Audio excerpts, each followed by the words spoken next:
اب اللہ نے ایک کوا بھیجا جو زمین کریدنے لگا تاکہ اسے دکھائے کہ اپنے بھائی کی لاش کو کیسے چھپائے۔ کہنے لگا ہائے کمبختی، مجھ سے اتنا بھی نہ ہو سکا کہ اس کوے جیسا ہی ہوتا کہ اپنے بھائی کی لاش چھپا دیتا۔ پھر وہ پشیمان ہو گیا۔ اس قتل کی وجہ سے ہم نے بنی اسرائیل کے ذمے یہ بات لکھ دی کہ جو شخص کسی کو ناحق قتل کرے گا، یعنی بغیر اس کے کہ جان کا بدلہ لیا جائے یا ملک میں خرابی کرنے کی سزا دی جائے، تو اس نے گویا تمام انسانوں کو قتل کیا، اور جو ایک انسان کی جان بچا لے تو گویا اس نے سارے انسانوں کو زندگی دے دی۔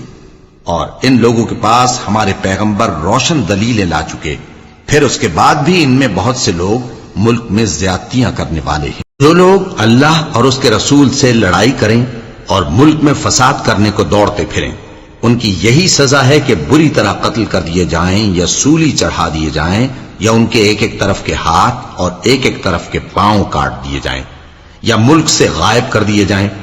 یہ تو دنیا میں ان کی رسوائی ہے، اور آخرت میں ان کے لیے بڑا بھاری عذاب تیار ہے۔ ہاں، جن لوگوں نے اس سے پیشتر کہ تمہارے قابو آ جائیں توبہ کر لی، تو جان رکھو کہ اللہ بخشنے والا ہے، مہربان ہے۔ اے ایمان والو، اللہ سے ڈرتے رہو اور اس کا قرب تلاش کرتے رہو، اور اس کے رستے میں جہاد کرو تاکہ کامیاب ہو جاؤ۔ جو لوگ کافر ہیں، اگر ان کے پاس روئے زمین کا سب مال و متاع ہو اور اس کے ساتھ اسی قدر اور بھی ہو تاکہ قیامت کے روز عذاب سے بچنے کا بدلہ دیں، تو ان سے قبول نہیں کیا جائے گا، اور ان کو درد دینے والا عذاب ہوگا۔ وہ چاہیں گے کہ آگ سے نکل جائیں مگر اس سے نہیں نکل سکیں گے، اور ان کے لیے ہمیشہ کا عذاب ہے۔ اور چوری کرنے والا مرد اور چوری کرنے والی عورت، ان کا ایک ایک ہاتھ کاٹ دو۔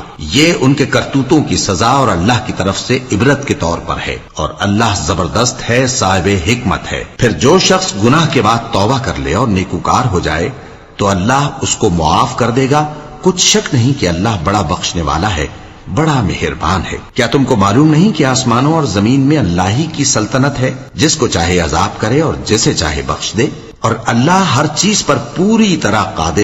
اے پیغمبر، جو لوگ کفر میں جلدی کرتے ہیں، کچھ تو ان لوگوں میں سے وہ ہیں جو منہ سے کہتے ہیں کہ ہم مومن ہیں لیکن ان کے دل مومن نہیں ہیں، اور کچھ ان میں سے جو یہودی ہیں، ان کی وجہ سے غمناک نہ ہونا۔